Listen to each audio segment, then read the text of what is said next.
لوگوں نے کندھے پہ اٹھایا. حدیث پاک میں آتا ہے جب لوگ میت پہ روتے ہیں تو میت کہتی ہے مجھ پہ رونے والوں مجھ پہ مت رو, اپنے احوال پر رو, اپنے اعمال پر رو. ارے دنیا نے مجھے دھوکہ دیا, دنیا تم کو دھوکہ نہ دے. اور اس کے بعد اب قبر میں لے جا کر ڈال دیا. تصور کرنا بات اینڈ کی طرف جاری. قبر میں لے جا کر کے ڈال دیا. 2 گز زمین, بستر نہیں, چادر نہیں, کوئی گدا نہیں, کوئی اے سی نہیں, کوئی لائٹ نہیں, کوئی روشنی نہیں میرے بھائیوں, بلکہ اوپر مٹی, نیچے مٹی, دائیں مٹی, بائیں مٹی, آگے مٹی, مٹی ہی مٹی. کروٹ بدلنے کی بھی جگہ نہیں. اور اس کے بعد منو مٹی کے نیچے دوست دبا کر چلے, سب دھڑا دھڑ منہ پہ مٹی ڈال رہے ہیں, وجود پہ مٹی ڈال رہے ہیں. بولو باپ بھی ڈال رہا ہے, بھائی بھی ڈال رہے ہیں. کیا مجبوریاں ہیں, کیا حالات ہیں, کیا دنیا کی بے رخی ہے, کیا حالات کی ستم ظریفی ہے. اللہ اللہ, ہاتھوں میں اٹھانے والے, ہاتھوں کو چومنے والے, پیشانیوں کو بوسہ دینے والے, زندہ باد کے نعرے لگانے والے منہ پر مٹی ڈال رہے ہیں. ایسے میں حدیث پاک میں آتا ہے قبر میں اتنا اندھیرا ہوتا ہے, قبر میں اتنا اندھیرا ہوتا ہے, اتنا اندھیرا. میرے آقا فرماتے ہیں سیدھے ہاتھ کو الٹا ہاتھ سجائی نہیں دیتا, ایک ہاتھ کو دوسرا ہاتھ سجائی نہیں دیتا. جب لوگ منہ پھیر کر کے جاتے ہیں, دوست منہ پھیر کے گئے, باپ منہ پھیر کے گیا, بچے منہ پھیر کے گئے, اس وقت تو میت سوچتی ہے میرے دوستو ایسے چھوڑ کے جا رہے ہو جیسے کبھی پہچانتے نہیں. ہائے ہائے کیا بے بسی ہوگی, ہائے ہائے کیا بے کسی ہوگی.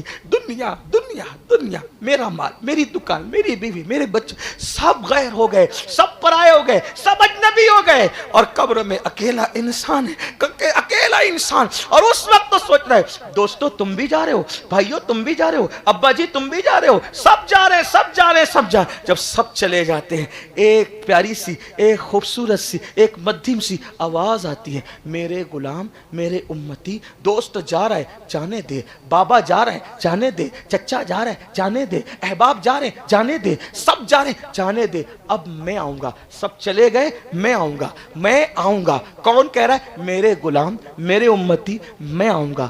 کیوں آئیں گے آپ؟ تیری قبر جگمگانے آؤں گا, تیری قبر چمکانے آؤں گا. میرے امام کہتے ہیں قبر میں لہرائیں گے تا حشر چشمے نور کے, قبر میں لہرائیں گے تا حشر چشمے نور کے. جلوہ فرما ہوگی جب طلعت رسول اللہ کی. اب سمجھ لو آپ اور ہم کس میں بننے والے ہیں, آپ کو فیصلہ کرنا ہے. آقا آئے, قبر میں تشریف لائے. اب سوچنا, غور کرنا. سیدہ فاطمہ کے ہاتھ میں سونے کے کنگن دیکھے تو غیرت محمدی منہ پھیر کر چلی گئی. اماں عائشہ کے گھر میں حجرے میں پردے دیکھے لٹکے ہوئے, غیرت محمدی منہ پھیر کے چلی گئی. سوچو تو صحیح, اتنے بڑے بڑے محبوب لوگ, حرام کام نہیں, ناجائز کام نہیں, صرف شایان شان نہ ہو تو رسول اللہ وہاں سے منہ پھیر کے چلے جاتے ہیں.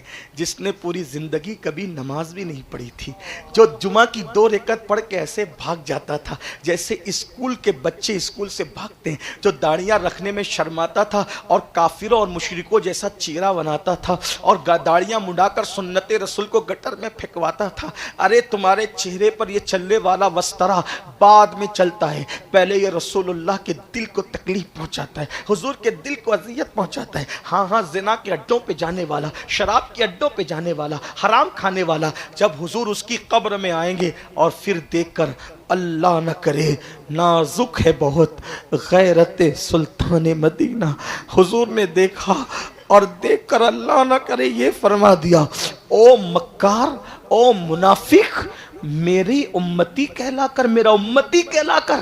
تیرے گھر کی بیٹیاں بے پردہ آوارہ گردی کرتی تھی, تو سیریل اپنی بیٹیوں کے ساتھ بیٹھ کے دیکھتا تھا, تو پوری زندگی کبھی نماز کے لیے نہیں جاتا تھا, جمعہ کے لیے 2 رکعت پڑھ کے بھاگ جاتا تھا, اور حضور اپنی غیرت کی وجہ سے چہرہ پھیر, حضور اپنی غیرت کی وجہ سے چہرہ پھیر لے اور ناراض ہو کر اپنی قبر سے واپس چلے جائے. تصور کرو,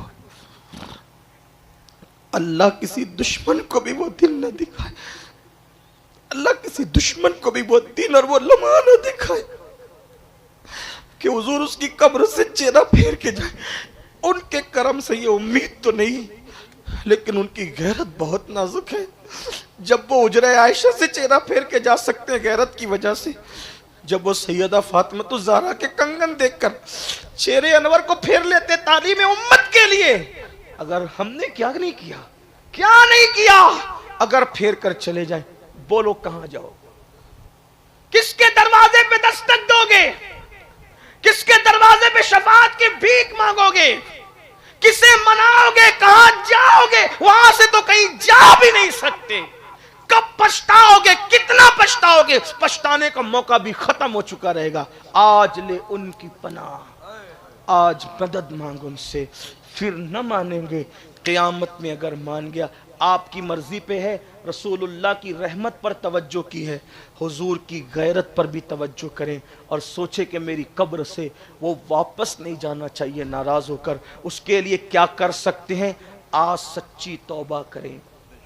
حضرت قاری عبداللطیف رحمت اللہ تعالی علیہ، جس نے پوری زندگی صابر پاک اور غوث پاک کی محبت میں زندگی گزاری، عشق صابر پاک کی شان کا کہ صابر پاک کا دیدار نصیب ہوا، صابر پاک کی شفقتیں نصیب ہوئی، جو صاحب کرامت تھے۔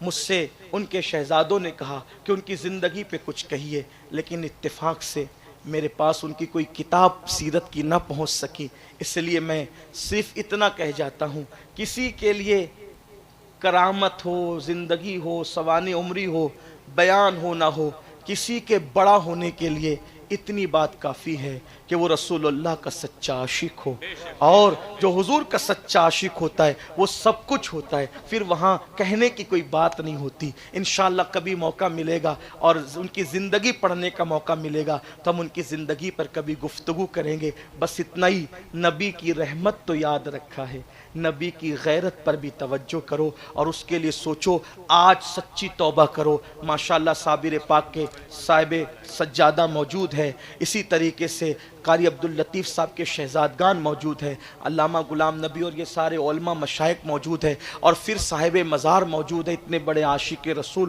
اتنے بڑے صابر پاک کے چہیتے لاڈلے، آپ ان کی موجودگی میں توبہ کر لو۔ آج سے پہلے جو ہوا سو ہوا، لیکن آج اپنے اللہ کو منا لو اور اللہ سے کہو مولا بھول ہوئی، اپنے نبی سے معافی مانگ لو، یا رسول اللہ بھول ہوئی، آج کے بعد اب ہم آپ کو ناراض کرنے والا کوئی کام نہیں کریں گے۔ اللہ سے کہو اللہ ہم تجھے ناراض کرنے والا کوئی کام نہیں کریں گے۔ میرا اللہ پتہ ہے اپنے بندوں سے کروڑوں ماؤں سے زیادہ پیار کرتا ہے۔ سب کو منانا مشکل ہے، رب کو منانا سب سے زیادہ آسان ہے۔ صرف ندامت کے 2 آنسو بہا لو، میرا اللہ راضی ہو جائے گا۔ حضور کو بھی منانا بہت آسان ہے، آقا سے معافی مانگ لو، اور آقا کو منانے کے لیے مدینے تک جانا ضروری نہیں ہے، اللہ توفیق دے تو وہاں بھی جاؤ، لیکن آقا کو منانے کے لیے، کیونکہ وہ ہماری جان سے زیادہ قریب ہے۔ النبی اولا بالمومنین من انفسہم، آنکھیں بند کرو، حضور کے جالیوں کا گنبد کا تصور کرو اور کہو یا رسول اللہ بہت دور چلا گیا تھا آپ سے، آقا ہم سے بھول ہو گئی، ہمیں معاف کر دیں،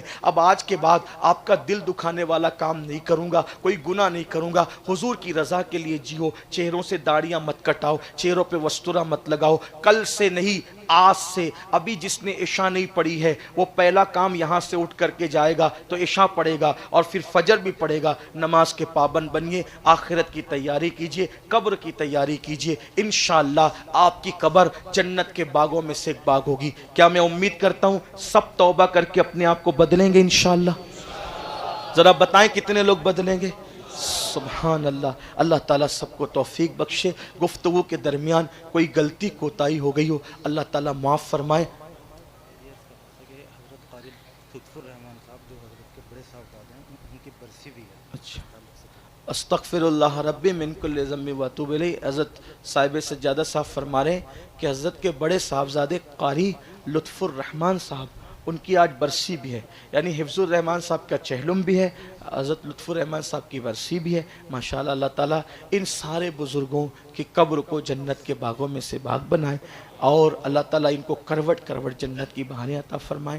میں آپ کا شوق دیکھ کر اور باتیں کرتا، لیکن چونکہ مجھے خود بھی وقت پر یہاں سے روانہ ہونا ہے، اسی لیے میں اپنی گفتگو ختم کرتا ہوں ان دو اشعار پر کہ کامیاب کون ہے؟ لحد میں عشق رخے شہ کا داغ لے کے چلے، لحد میں عشق رخے شہ کا داغ لے کے چلے، اندھیری رات سنی تھی چراغ لے کے چلے، جنا بنے گی محبان چار یار کی قبر، جنا بنے گی محبان چار یار کی قبر، جو اپنے سینوں میں یہ چار باغ لے کے چلے۔ اللہ سب سے پہلے مجھے آپ کو عمل کی توفیق بخشے۔ وما علینا الا البلاغ۔ السلام علیکم ورحمۃ